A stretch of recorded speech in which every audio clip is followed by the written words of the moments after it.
Chapter 64. You are disturbing the peace. Maharaj, the purification stage will start with meditation. Purification means that all concepts will dissolve, slowly, silently, and permanently. Initially, there will be a lot going on at the body level. Just for a moment, put spirituality aside and look at the facts. Forget about spirituality. Prior to beingness, you did not know anything about the world, the family, or God. All needs and demands were orientated through body knowledge only. If there is no body, there is no family, no need of wife or husband, no child, no father, no master, no disciple, no God. The moment that the spirit clicked with the body, you started a big list of wants. I want happiness. I want peace, etc. These are concepts. Who wants peace? You do not know what peace is. I want peace. You want peace of mind.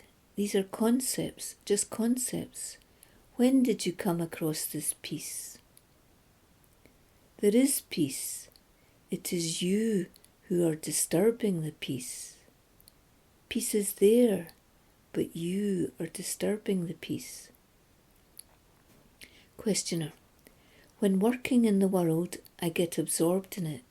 I forget selfless self, and then I get upset. How do I stay? Maharaj, this is talk on a mental level. The moment you realise that the entire world is illusion, you will see that these upsets and depressions are just happening on a mental level. Sometimes there is a disturbance if what we are expecting does not go according to plan. Wife, son, daughter, father, anybody, all these are part of the circle of expectations. If you act within the circle, according to expectations, you are viewed or seen as a nice person. If you go beyond the circle, then, oh, he's not a nice person. If your parents say you're a good boy, you say, oh, I am a good boy. But if your parents say you're a bad boy, you feel bad. This is all mental. It is what is going on at the mental level. There is no bad and there is no good. This type of thing happens in the beginning. Later on, everything will dissolve during the melting process. Reality is supposed to be fully absorbed within you.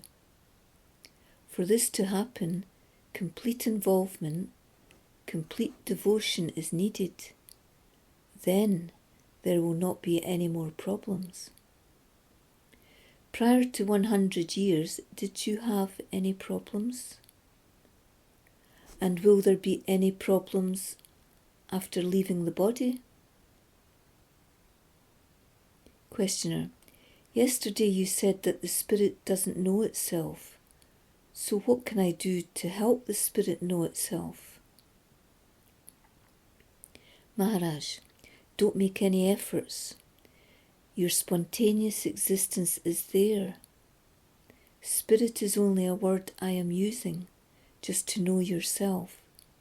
It's what I want to convey that is most important.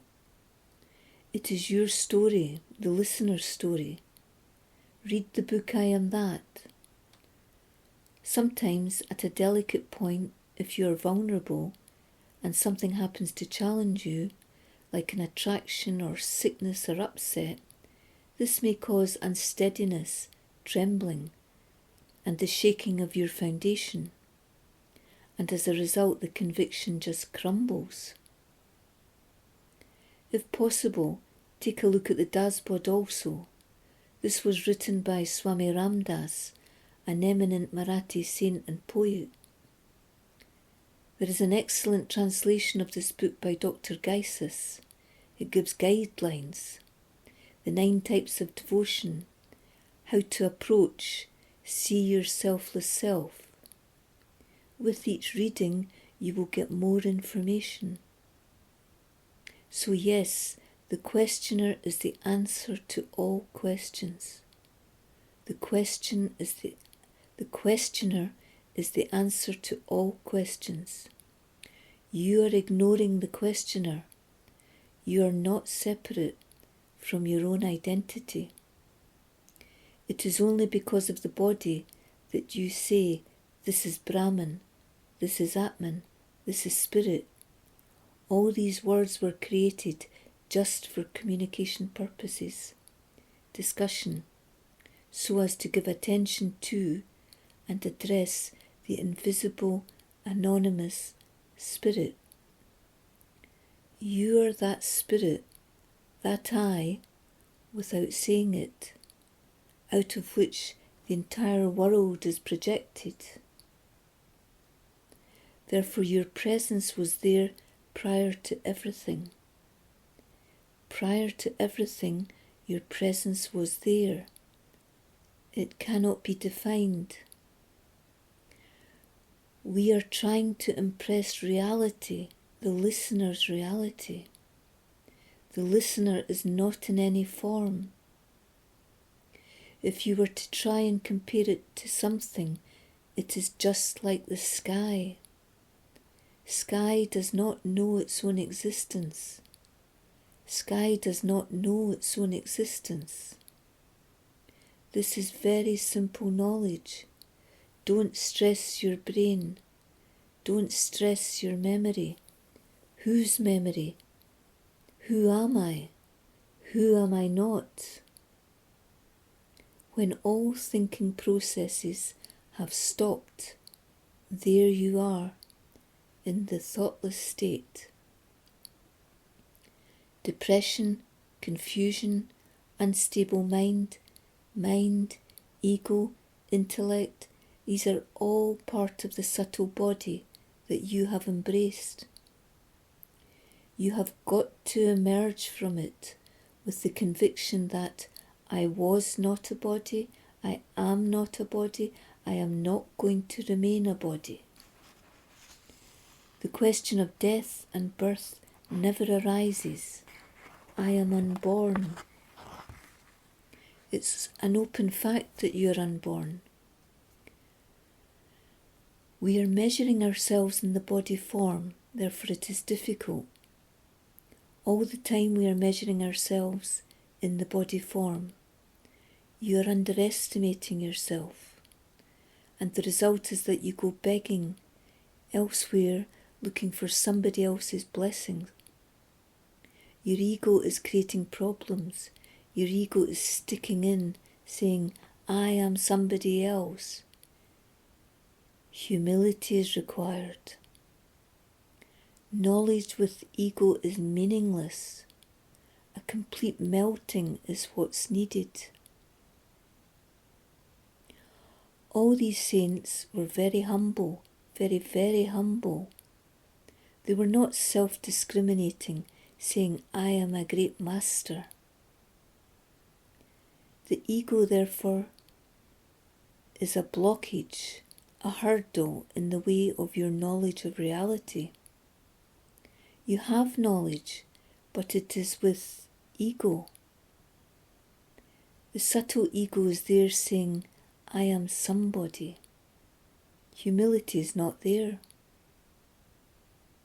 Everything will be easy with humility. First respect yourself and then respect others. Respect yourself, then respect others. Respecting yourself doesn't refer to the body or to your status. The truth is, I am nothing. So why should there be any ego? All the saints are very pious, very calm and quiet. They do not show irritation or disturbance or conflict. Follow their example. This is the spontaneous reaction that will appear in you when you see yourself in the real sense. There will be unlimited patience at all times, no matter whether someone is angry or saying good or bad things. Nisargadatta Maharaj used to say, if anybody says good things, I am not happy.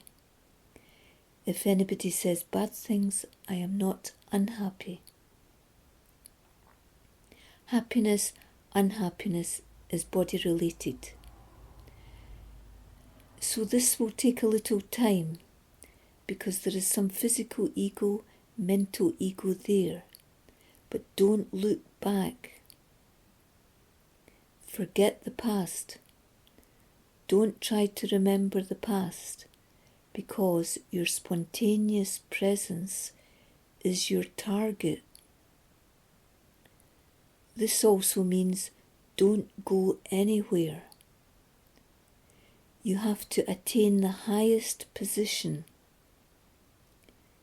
In spiritual life, the highest position means you are spontaneously forgetting the body identity.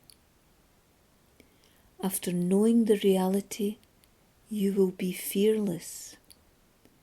Forget the past, forget everything.